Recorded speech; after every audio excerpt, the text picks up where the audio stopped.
everyone. Hopefully you can hear me there. My name's Beth Bell and I am a senior lecturer in mental health and wellbeing at the University of York. And I'm here to introduce you to our fantastic session today. So it gives me great pleasure to introduce our speaker today, Dr. Joshua Stubbs. Josh is head of research at the PSHE Association, and he's an associate here at the University of York.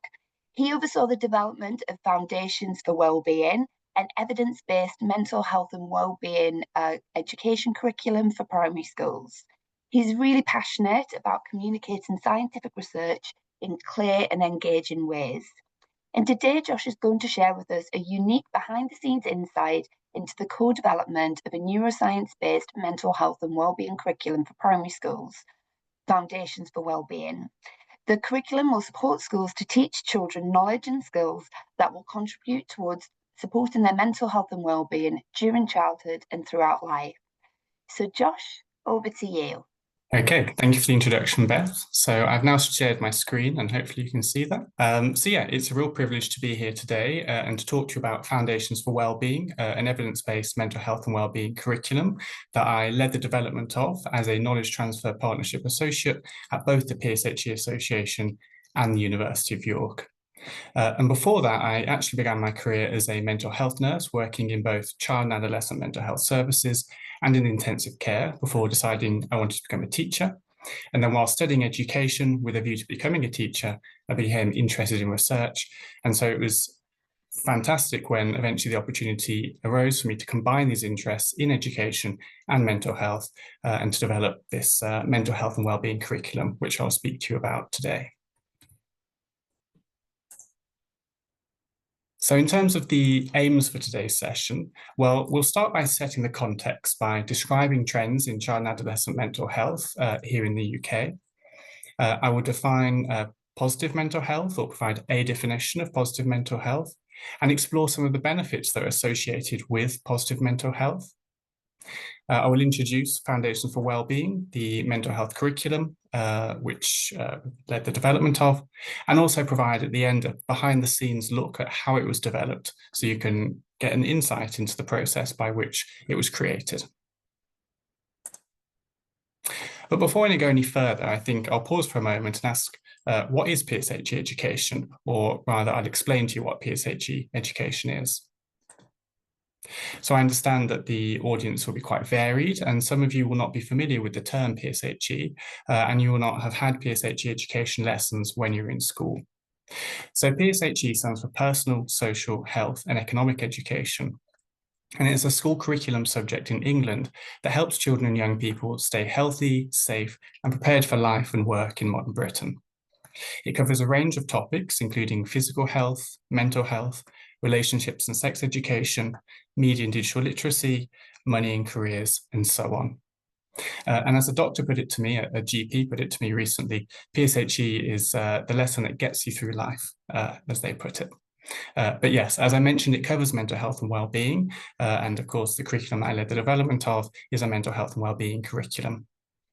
And the PSHE Association is the national body and subject association for PSHE education, and it coordinated and led the campaign that led to RSHE, or Relationships, Sex and Health Education, becoming a statutory aspect of the curriculum, meaning it has to be taught in all primary and secondary schools across the UK, and actually the whole of the PSHE curriculum needs to be taught in all independent or private schools. So before I go any further, let's have a look at some statistics on children and young people's mental health and consider how it may have changed in recent years. So I think it will come as no surprise to the majority of the audience that there's been an increase in the number of children and young people experiencing mental health and difficulties in recent years. So we see this captured here in these statistics from the nationally representative longitudinal understanding society study, which shows that the number of children and young people who feel unhappy with their life on the whole has more than doubled over the course of the last decade or so. So in 2009, around 4% of children and young people aged 10 to 15 years old reported feeling unhappy with their life as a whole. And yet by 2022, this has more than doubled to around 8.1%. We've also seen over a more protracted period of time, so since the turn of the millennium, that there's been an increase in the number of children and young people experiencing mental disorders. So mental disorders are experienced when symptoms of mental ill health are experienced so frequently or intensely that they cause protracted and severe problems, making it difficult to do things in life that matter or are important. And they cause distress too. And we see that between 1999 and 2017, these increased by a couple of percentage points, from around 9 to around 12%. And then what we've seen more recently, since the onset of the COVID-19 pandemic, is a much more dramatic increase. So in 2017, it was thought that around 12% of 8 to 16-year-olds in England were experiencing a probable mental disorder. And yet by 2023, this was above 20%. So that means around 1 in 5 8 to 16-year-olds in England, according to the most recent statistics published by the NHS, can be thought to be experiencing a probable mental disorder related to their emotions, behaviour, relationships, or conduct. And if we look specifically at younger children in sort of upper key stage 2, so in years 5, 6, roughly, so around 1 in 6 are experiencing a probable mental disorder. And that would mean that in an average classroom, or in a classroom of 30, we would expect around 5 to be experiencing a probable mental disorder on average. So that's quite a sizable number. And what we know more broadly is that the majority of mental disorders typically onset during adolescence, so between the ages of around 12 and 25 years old. So we see that by the time, so someone who's going to experience a mental disorder at some point in their life, around half of those people have begun experiencing symptoms by the time they're 18 years old. And this is a really stark and important reminder of why it's important to start early when it comes to teaching children and young people knowledge, understanding, and skills that can support them to take care of their mental health and well-being, lead happy, healthy lives, and of course, seek support if they need to. So a question that we might have is, what is driving these trends and what factors impact mental health and well-being during childhood and adolescence? Well, in short, there's a really wide variety of factors, far too many to list now, and many of these factors interact with one another. Factors that are very commonly associated with experiencing poor mental health would include experiencing trauma, discrimination, bullying, isolation or loneliness, poverty, neglect, and so on. And I don't think that will come as any surprise to audience members. In terms of factors that are driving the more recent trends that we've seen, well, researchers are still trying to make sense of this. Although there are some factors that I think there is general agreement are likely to have contributed towards the increase in mental health difficulties that we've observed. So one of these would be the COVID-19 pandemic, which is not surprising. It caused disruption, discomfort, isolation, and is thought to have contributed towards the increase in mental health difficulties that we've observed. Another would be the increase in the number of children and young people living in destitution. So according to research published by the Joseph Rowntree Foundation, the number of children and young people living in a state of destitution trebled between 2017 and 2022. So that's of course going to make life much more unstable, much more stressful for children and young people growing up. And then there are other factors as well, which are still being investigated. There are concerns about climate change or climate anxiety, academic pressure in schools, pressure more broadly. There is digital technologies and social media. And we know that the relationship between digital technologies and social media and mental health is very complex. There can be positives, but there are certainly cases in which social media can expose children and young people to content that can definitely be harmful. But as I said, researchers are still trying to unpick and make sense of precisely what is driving these trends, and of course trying to update data. So the most recent statistics I shared with you are from 2023, and we'll await more up-to-date statistics in the coming months and years and see how, if at all, things are changing. So before I get on to thinking about what schools can actually do, because of course, a lot of the factors that I mentioned, while schools can make a difference, some of them are outside of their control. But there are things that schools can do to promote mental health and well-being and support children and young people to develop knowledge, understanding and skills that will support their mental health and well-being, both during childhood and across their life course. But before we get into exploring that, one of the questions we want to ask is, well, what is mental health and well-being? These are terms that we frequently use, we sometimes use interchangeably, and yet don't always have a shared understanding of precisely what it is that they refer to. Now, there are lots of different ways of thinking about what mental health and well-being is, but one of the ways of thinking about it, or a good place to start, is with the definition provided by the World Health Organization. So the World Health Organization suggests that good mental health is experienced during childhood when children develop a positive sense of identity, the ability to manage thoughts and emotions, as well as to build social relationships, and the aptitude to learn and to acquire an education, ultimately enabling their full active participation in society. So there are a number of things that we can see here in this definition. One, we can see that mental health is actually quite a multifaceted concept with a number of different components. For example, we can see that there's a cognitive component here in being able to manage thoughts, and there's an affective component in being able to manage emotions, as well as a social component, being able to build social relationships.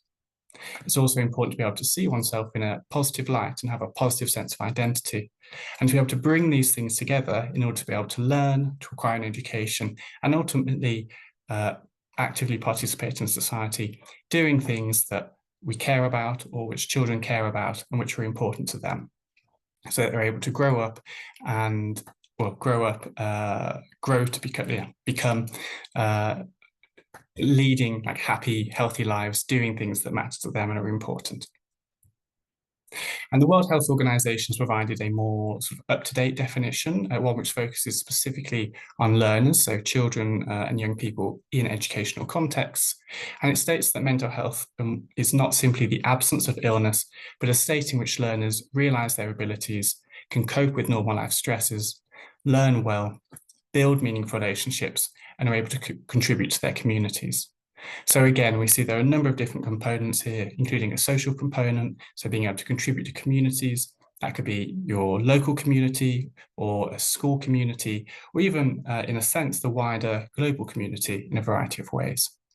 And ultimately, what we want children and young people to be able to do is to be able to manage normal life stresses and build relationships in order that they can fulfill their potential. I think something which is captured there in the idea of realizing their abilities. And sometimes this way of framing mental health is described as positive mental health.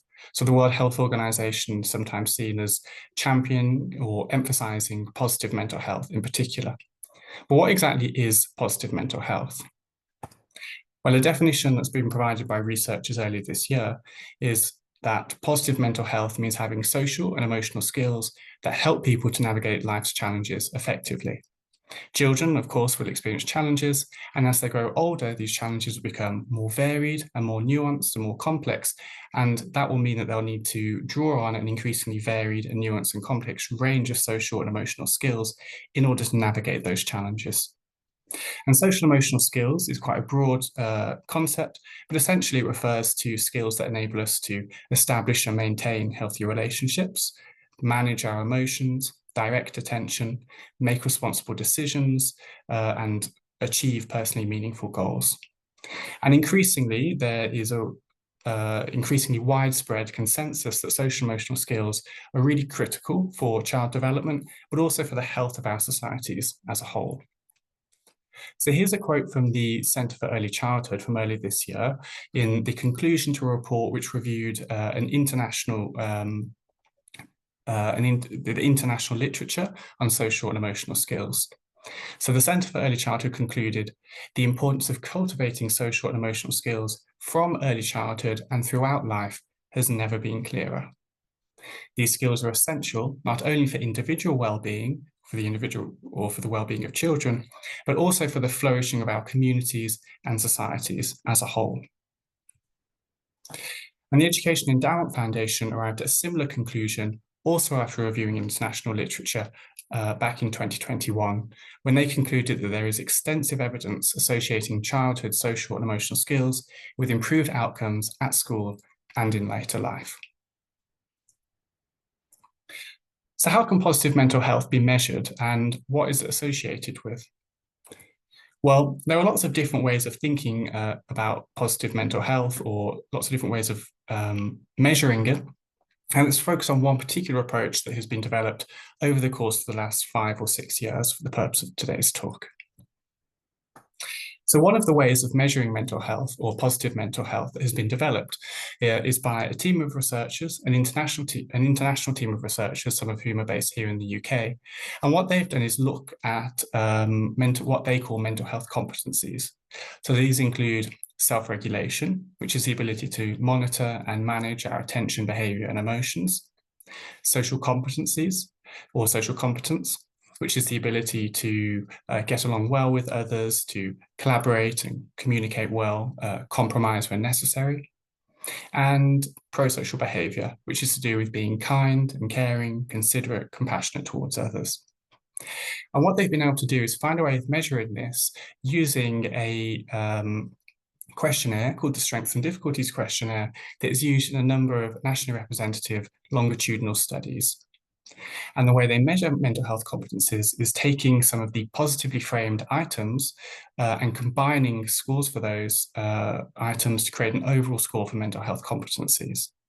And then they've then been able to look at both how mental health competencies typically develop during childhood and through to adolescence, as well as what high mental health competencies are associated with. So the kind of items that they're looking at are things like the child is able to see tasks through to the end. That would be self-regulation. They think before acting, again, self-regulation. They're kind and considerate towards others. That would be pro-social behavior. And they generally get on well with others. That would be social competence. So let's have a look at what they found it to be associated with. So what the researchers have found is that children with high mental health competencies, so those in the top 25%, are less likely to go on to binge alcohol, try cigarettes or e-cigarettes, take illicit substances, engage in antisocial behavior, and experience psychological distress. And there's a number of really interesting points here, actually.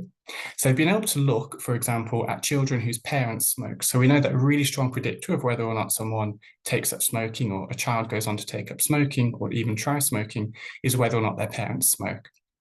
And then they've compared children whose parents smoke, who had high mental health competencies, with those who had lower mental health competencies.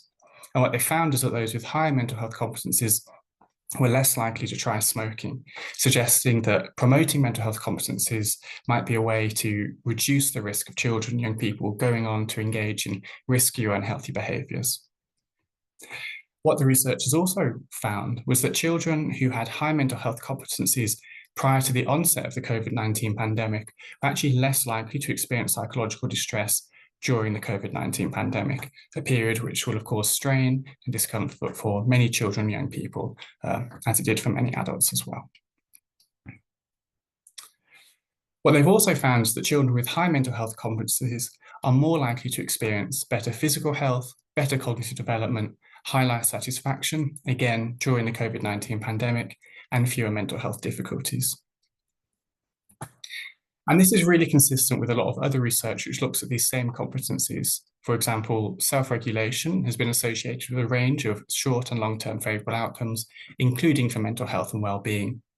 So in what are called meta-analyses, which involve looking at lots of different studies and combining the results, they found that childhood self-regulation is associated with a range of favourable outcomes, both during childhood as well as during adolescence, and even on into adulthood, with better learning outcomes and reduced risk of experiencing symptoms of depression, anxiety, and then in adulthood, a reduced risk of engaging in antisocial and criminal behaviour. So let's look at sort of two particularly robust studies which help to illustrate the importance of promoting self-regulation, including emotion regulation. So one of these studies was conducted here in England and published quite recently, so just prior to the onset of the project that I led, developing the mental health and wellbeing curriculum. And what this did was it followed a large number, so several thousand students when they entered year 7, so aged around 11 or 12, first year of secondary school. And then they followed them up again a year later when they were in year 8, so aged 12, 13. And they looked at what kind of factors were associated with experiencing fewer mental health difficulties and higher subjective well-being, two concepts which they actually measured separately. And what they found was that children who entered year 7 and were better able to problem solve, had more goals and aspirations, were better at regulating their emotions, which is an aspect of self-regulation, expressed more pro-social behavior and had lower perceived stress, actually experienced fewer mental health difficulties and higher subjective well-being a year later. Of course, the exception here being that pro-social behavior was only associated with higher subjective well-being. And all of these can be sort of grouped or assigned to one of the mental health competencies that I described earlier. So having goals and aspirations, emotional regulation, both part of self-regulation, and pro-social behavior, of course, being, well, pro-social behavior. And then we can look at some earlier research, but really groundbreaking research that was conducted in New Zealand. So this was a study which followed a nationally representative sample of children through to their teenage years, so adolescence, and then on into adulthood. And during childhood, so between the ages of 4 and 11, they measured the extent to which they were able to self-regulate. And then they followed them up over the rest of their life to see what kind of outcomes were associated with the highest levels of self-regulation, so the top 20%. And what they found was that children with the highest levels of self-regulation were less likely to go on to have a lower income, to suffer from multiple health problems, to have a criminal conviction, or be dependent on multiple substances. They also found that they were less likely to take up smoking during their teenage years, drop out of school, or have a teenage pregnancy, what the researchers referred to as adolescent snares. They were less likely to get caught in those. And then later as adults, so when they were in their 30s, they're also more likely to have high life satisfaction. So this suggests that self-regulation is associated, as I've mentioned, with a wide range of positive outcomes, both during childhood and across the life course. What they also found, and it's a really important point, is that self-regulation was not always stable. So there were some children who started out with quite low levels of self-regulation, but improved. They became better at self-regulating. And those children who experienced those improvements also became less likely to experience adverse outcomes. So what this suggests is two really important things. One, that self-regulation can be improved, and two, that improvements in self-regulation are associated with favourable outcomes for across a range of different outcomes.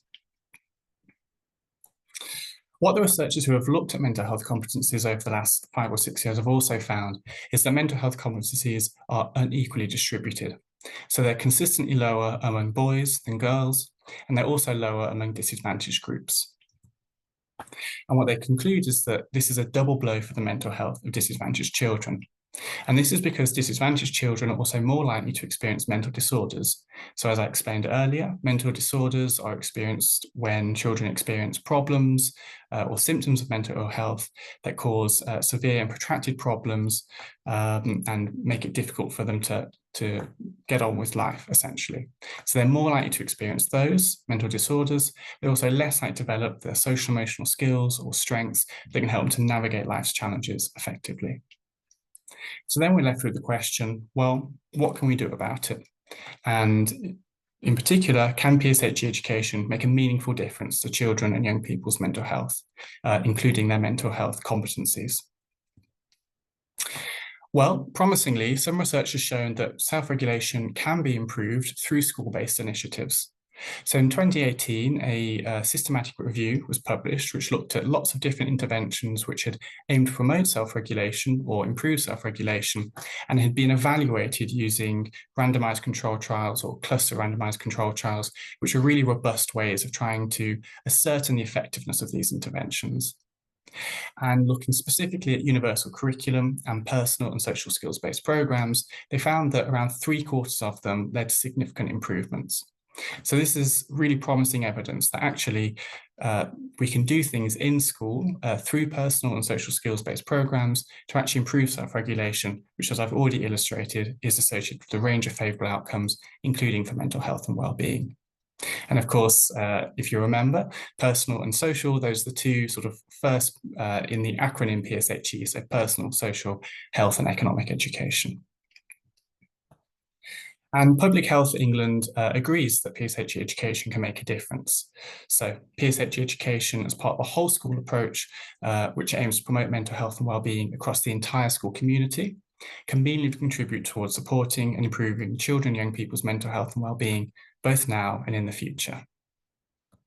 But it's really important to remember that PSHE education lessons, which focus explicitly on mental health and well-being, should not sit in isolation, but instead sit within a wider developmental PSHE curriculum, which addresses a wide range of topics, which will also have an indirect effect, or likely to have an indirect effect on children and young people's mental health and well-being. For example, I referred earlier to how PSHE education covers physical health and relationships and these sorts of things. So, for example, if children can learn how to establish and maintain healthy friendships, they understand the importance of sleep and how to maintain a good sleep routine and so on. These sorts of things ought to have a positive impact on their mental health and well-being. And equally, with digital literacy and media literacy, if they can learn how to navigate online spaces safely and self-regulate the time they spend online, even if these are not framed as mental health and well-being lessons, these are, or they have the potential at least to have a positive impact on their mental health and well-being. So we need both lessons that focus explicitly on mental health and well-being and learning social and emotional skills that can help children and young people to take care of their mental health and well-being, and broader lessons which look at different aspects of life, which are also likely to have an impact on mental health and well-being. And primary schools actually have a statutory duty to teach children about mental well-being as part of relationships, sex and health education, which, as I mentioned earlier, has to be taught in all primary and secondary schools. So the Department for Education states that by the end of primary school, children ought to know that mental well-being is just as important as physical health, that mental well-being and physical health influence one another, that it is normal to experience a range of emotions and for the intensity of emotions to vary across different situations and among different people. They ought to know simple self-care techniques and about the benefits of things like spending time outside or engaging with voluntary activities. And they're also expected to know how and where to seek support from trusted adults should they need to. So I think that brings us on to Foundations for Wellbeing, which, as I mentioned and have said, is a PSHE curriculum, which was developed between 2003 and 2004, which I oversaw the development of, and which was the outcome of a knowledge transfer partnership between the PSHE Association and the University of York. So what is Foundations for Wellbeing? Well, it's an entirely evidence-based primary mental health and wellbeing curriculum, which was developed in collaboration with academics here at the University of York. It covers the entire primary phase from reception to year 6, bringing together cutting-edge research, so neuroscience, psychology, child development, with PSHE pedagogy to create a safe, strengths-based curriculum. The curriculum consists of 35 lessons, with 5 lessons per year, as well as a teacher handbook, posters, extension and embedding activities, and 2 animated guides to relaxation techniques. The lessons are designed to be taught over a half term and cover the same topics in the same order each year. By covering the same topics in the same order each year, the hope is that knowledge, understanding, and skills can be revisited, consolidated, and sequentially expanded upon, ensuring that children build up a really robust repertoire of skills that they can use, so social and emotional skills that they can use to take care of their mental health and well-being. Plus, this approach will allow schools to establish shared knowledge, understanding, language and practices, which can also be shared with parents and therefore sit at the heart of any whole school approach to promoting mental health and well-being, as advocated by Public Health England. Extension embedding activities, which I referred to a moment ago, are also provided, supporting schools to reinforce learning and continue exploring topics outside of PSHE education lessons. So as I mentioned, we've developed 35 lessons with 5 lessons per year, which are to be delivered over a half term. But we've also developed a lot of extension embedding activities which teachers can use to continue exploring these topics and helping students to develop skills outside of dedicated PSHE lessons as well. And what we hope actually is that teachers will take these extension embedded activities and use these as inspiration for developing their own. And hopefully over time we'll develop a big bank which we can then share with the entire membership community at the PSHE Association, so that we can increase the scale of the bank of extension embedding activities that are provided. So how do these lessons work? Well, during the lessons, children meet a series of characters who are the same age as them and grow up with them. So when children meet characters in year 1, for example, the characters are also in year 1. And when they meet them again in year 2, they're also in year 2. And this continues right through to year 6. And these characters face relatable challenges that are relatable to the age of the children. And they have to problem solve and use self-regulation strategies to manage their attention and emotions and resolve challenges and difficulties that they encounter. And by taking this approach, what we do is using what's called distance learning. So this enables children to learn about how to manage challenges, problem solve, use self-regulation strategies, and so on in an objective way without it being too personal. And at the end of lessons, pupils get an opportunity for personal reflection where they can record or think about how they might take some of what they've learnt about in these objective situations and apply it to their own lives in a way that may be helpful to them. So they can reflect, for example, on whether they've learnt about self-regulation strategies that they would like to use and would find useful, and if so, kind of in what kind of situations. So I referred just now to self-regulation strategies, and of course, across the lessons, children are introduced to a really wide range of age-appropriate emotion up and down regulation strategies, and are encouraged to reflect on which may be most useful to them across a range of different situations. So they can think about which ones might work best for them, depending on the situations they're in, and also depending on their preferences, because it's entirely normal for children to have preferences for using some strategies over others. So, for example, some may prefer using distraction in some situations, whereas others may prefer using, say, slow breathing or trying to reappraise thoughts and so on. So for those of you wondering, emotion upregulation strategies are strategies that we can use to initiate and sustain pleasant emotions. So this can include things like savoring pleasant experiences. So that involves paying greater attention to enjoyable experiences, expressing appreciation either privately through recording things that we're grateful for, or publicly by saying thank you to someone else or writing a letter of thanks to somebody else. It can also involve things like reflecting on happy memories or pleasant, calming memories, as well as things that we consider to be important to us, so our values and so on. In contrast, emotion downregulation strategies are strategies that we can use to reduce the intensity of unpleasant, uncomfortable, or strong emotions. So this could include things like frustration, anger, but also feelings and emotions like excitement as well. And we introduce a wide range of these strategies in age-appropriate ways. So we begin in reception and often revisit the strategies year on year, but then make them more complex. So as working memories, for example, as children's working memories improve as they get older, they're able to sort of remember and to make use of more complex strategies that rely on a greater number of steps.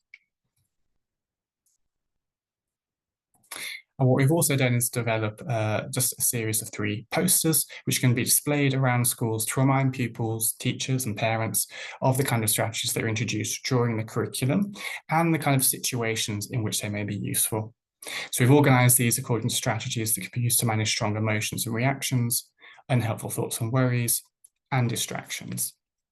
And these can actually be downloaded for free. So if you'd like to download these for free, just visit the PSHE Association website and you can download them there. And as you can see, the strategies for managing distractions actually look at not only how to manage distractions that already arose, but actually how to prevent distractions arising in the first place. And so these are particularly useful, I think, for older children, especially when they begin to think ahead to secondary school and taking on more independence. So it's kind of developmentally mapped. And in addition to developing posters, we also developed 2 animated guides, one to slow-paced breathing and one to progressive muscle relaxation. And this is to help teachers introduce these strategies to children in safe and age-appropriate ways, in trauma-informed ways.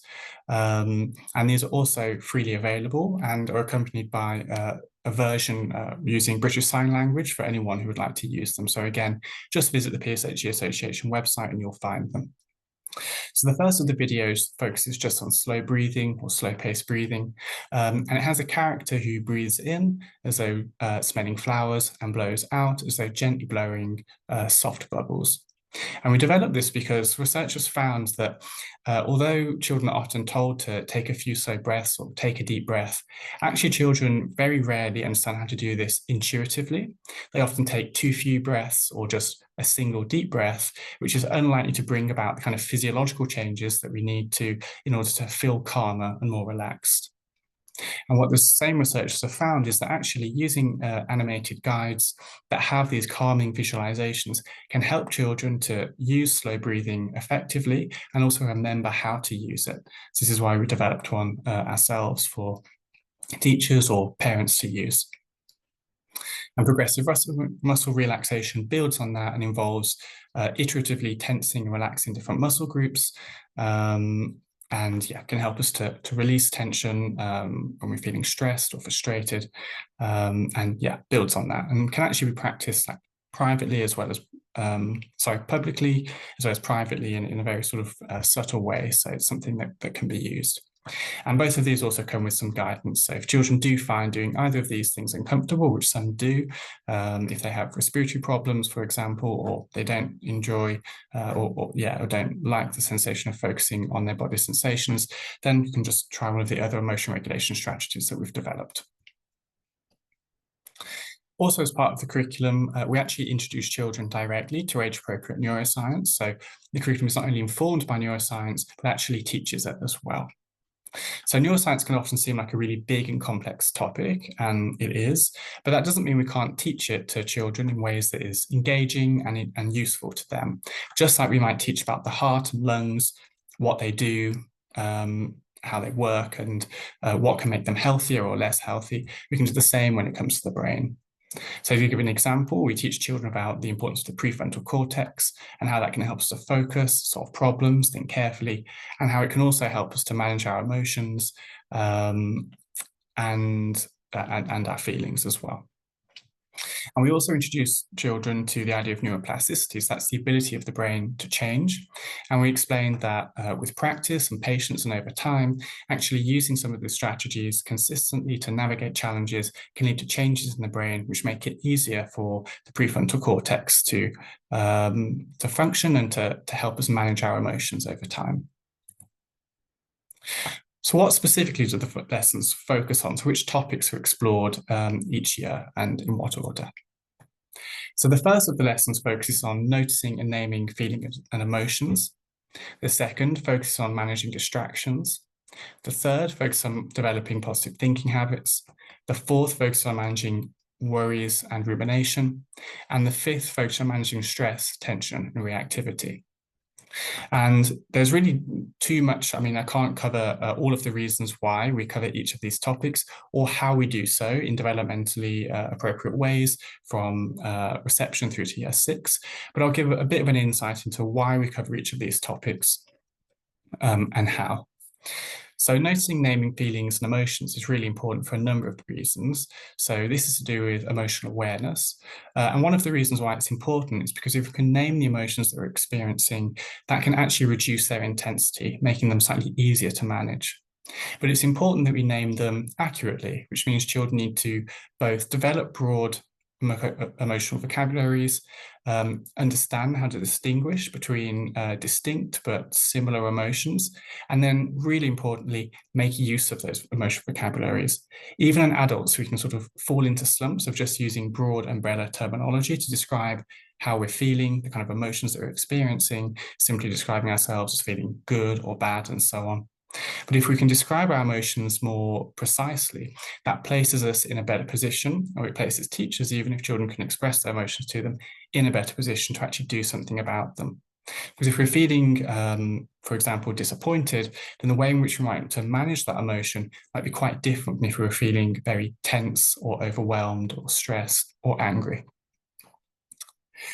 Second, when it comes to managing distractions, we take a very thoughtful and nuanced approach to talking about distractions. So we explain that everybody gets distracted and everybody can struggle to manage distractions, so no child should worry about that. And we know that younger children are more distractible naturally. We also explain that distractions can be really useful in a lot of different situations. So distractions can actually be used to manage emotions by helping us to direct attention away from a source of distress. So as a short-term way of managing our emotions, it can be quite useful. We also know distractions can be used to pass time, for example, on long journeys, and to facilitate creative thinking. So we're not framing distractions as always bad, but we do explain that distractions can sometimes be unhelpful. For example, when they make it difficult for us to focus on things that we care about or enjoy or consider to be important. So children are taught to distinguish between helpful and unhelpful distractions through the kind of fictional scenarios that I described earlier. So with characters facing different kind of situations, experiencing distractions, children need to work out whether the distraction is helpful, unhelpful, and what they could do about them if they are unhelpful. When it comes to developing positive thinking habits, this is not about promoting like false or superficial positive thinking all the time, but instead just about trying to notice and savor positive everyday things or pleasant kind of experiences. So that could be as sort of small as something like listening to birdsong, paying attention to the feeling of a nice cool breeze on a hot day, or sort of savoring a nice hot drink on a cold day, and so forth. The point being, though, that we all have these sort of pleasant everyday experiences, but we don't always pay attention to them. But by making an active effort to do so, initially this can begin to happen more automatically over time, sort of making it easier for us to direct our attention towards positive things.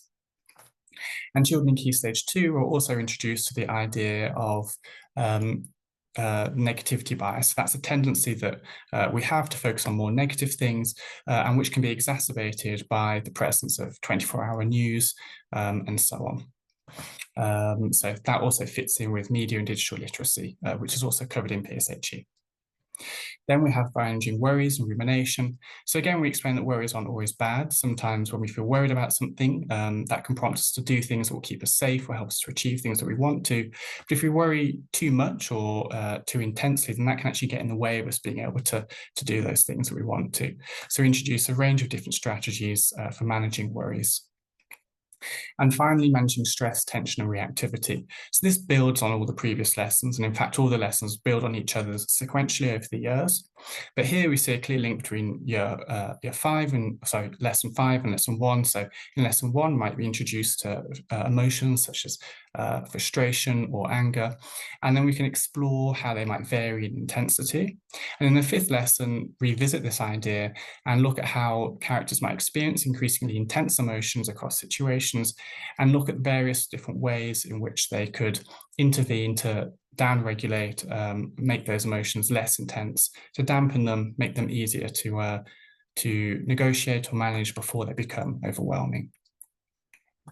And to give you a first sort of glance behind the scenes, I suppose, each of these lessons have not been picked at random. They're all organized around different aspects of self-regulation, and they aim to promote brain networks that are associated one way or another with better mental health outcomes. Which brings me on nicely to the evidence that actually informs the content and focus of the lessons. So we worked most closely with an academic here at the University of York called Dr. Dasana Dorji, who is a senior lecturer in psychology and education in the Department for Education. And she has developed a theory which looks at lots of other theories and evidence to do with mental health and well-being, and organizes them according to 2 capacities, thereby laying out sort of a roadmap for promoting mental health and well-being from childhood right through to later life. And she focuses on self-regulation, or what she calls the self-regulation capacity, and the self-world capacity. So self-regulation I've covered already and talked about how it is modifiable, it's malleable, it's something that can be improved and is associated with a range of positive outcomes. And we've organised the curriculum, the lessons around different aspects of self-regulation. But the curriculum also aims to promote the self-world capacity as well, or elements of it. And the self-world capacity is related to our sense of self. So if you think back to that definition of mental health provided by the World Health Organization, they refer to having a positive sense of identity. And that is very much what the self-world capacity is to do with. So it's about having a sense of self as feeling connected to others, having a sense of meaning and purpose in life, having a flexible sense of self, meaning we can see ourselves as being able to grow and develop and change with practice and patience, and having an agentic sense of self, so perceiving oneself as actually able to make a difference in the world. And these two capacities are interrelated, interconnected, and influence one another. So I'll give you a couple of examples of that. So if we think about having a sense of purpose, so children can develop a sense of meaning and purpose. This has been established by researchers. And actually, in order to do that, it's kind of a relatively straightforward process. Sometimes we might think of having a sense of meaning or purpose as being quite a grandiose sort of concept, but essentially we just need to think about what it is that matters to us in life, and then pursue those kinds of things. And children can do that. But along the way, of course, they will inevitably encounter challenges and need to self-regulate to manage their attention, behavior, and emotions along the way in order to achieve things that are meaningful to them. And to give an example of how the two can interact in the opposite direction, well, a child might want to become better at managing their emotions, but they're not going to, or they're less likely to actually engage in the process of actually becoming better if they don't have a flexible sense of self, if they don't think they're capable of doing that in the first place. So this theory, the neurodevelopmental theory of mental health and wellbeing capacities, is what has informed the curriculum. So how was it actually developed? So here's a full sort of behind the scenes, so to speak. Well, first, it was through a thoughtful, patient, and inquisitive collaborative process. We started by reading peer-reviewed academic literature on mental health and mental health education, how to effectively promote social and emotional skills. We surveyed and interviewed teachers and school leaders across the country to understand current practice, current challenges, and what kind of resources they would find most useful. And all of that informed what we eventually developed. We shared academic and pedagogical knowledge and expertise across the PSHE Association and University of York. And then we developed a curriculum framework. So this involved taking the neurodevelopmental theory of mental health and wellbeing capacities, which maps out how the self-regulation and self-world capacity develops during childhood, and developing learning objectives and learning outcomes for all 35 lessons, enabling us to ensure that all of the teaching and learning would be consistent and coherent and build on each other within and across the years. And once we had all of those in place, which went through several phases of review, we then generated teaching materials and resources. For example, mapping out the activities using distance learning, and then aligning those with each of the learning objectives and outcomes, which specify very clearly what it is we expect children and young people to know or to be able to do at the end of each lesson. And in the end, we ended up, as mentioned, with 35 lessons, over 80 extension and embedding activities, a teacher handbook, which explains how to teach about mental health and wellbeing during PSHE education safely and effectively, 3 online courses, although those are only for PSHE Association School Plus members, over 15 emotion regulation strategies, and over 8 attention regulation strategies, all described in detail in the teacher handbook, 4 posters and 2 animated guides, with those being free to download should you wish to.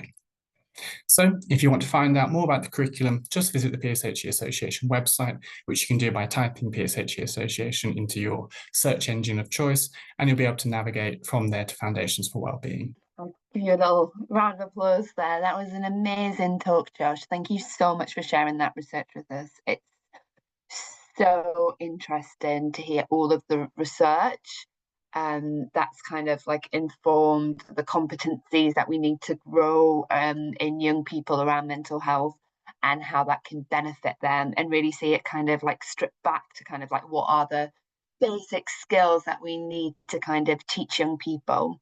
So I guess all that's kind of left for me to do is to thank you again for that amazing talk. I feel like I've learned so much. I've been aware of the project, but it's so good to kind of see it all set out like that. And the resources that you mentioned, there are some resources online on the PSHE Association website. So again, I just want to encourage people to go access those if they would be useful in your kind of everyday practice if you're working in schools. But yes, thanks again, Josh, for all of your time. And thank you, everybody, for attending.